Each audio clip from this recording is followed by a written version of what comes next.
વાતમાં કોઈ શંકા નથી કે વિપશ્યના ધ્યાન પદ્ધતિ પાવરફુલ છે. 10 દિવસ સુધી જો તમે કોઈ વ્યક્તિ, પ્રવૃત્તિ કે ઇલેક્ટ્રોનિક ડિવાઇસની ગેરહાજરીમાં પોતાની જાત સાથે સમય વિતાવી શકો, તો એ માનવ મનની સર્વોચ્ચ ઉપલબ્ધિ છે. પણ જો કોઈ કારણસર તમે 10 દિવસ ફાળવી નથી શકતા કે શિબિરમાં જવાનું શક્ય નથી બનતું, તો માઇક્રો વિપશ્યના ટ્રાય કરો.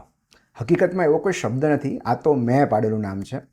જો તમે દરરોજની 30 મિનિટ કોઈ વ્યક્તિ, પ્રવૃત્તિ કે ઇલેક્ટ્રોનિક ડિવાઇસ વગર પોતાની જાત અને મન સાથે વિતાવી શકો છો, તો એ આત્મોદ્ધાર તરફનું પહેલું પગથિયું છે. જેની સાથે તમે વધારે સમય વિતાવો છો, એની સાથે ધીમે ધીમે મિત્રતા વધવા લાગે છે. આ વાત માનવ મનને પણ એટલી જ લાગુ પડે છે. એ ગમે તેટલું ડરામણું, અપ્રિય કે શત્રુ કેમ ન લાગતું હોય, જેમ જેમ આપણે મન સાથે સમય પસાર કરીએ છીએ, મિત્રતા વધતી જાય છે. અને મન સાથે સમય પસાર કરવા માટે સમય કાઢવો પડે છે. જ્યાં સુધી મનને ધ્યાન નથી આપતા, ત્યાં સુધી એ કોઈ ADHD એટલે કે એટેન્શન ડેફિસિટ હાઇપર એક્ટિવ ડિસઓર્ડરથી પીડાતા બાળકની જેમ ધમાલ કર્યા કરે છે.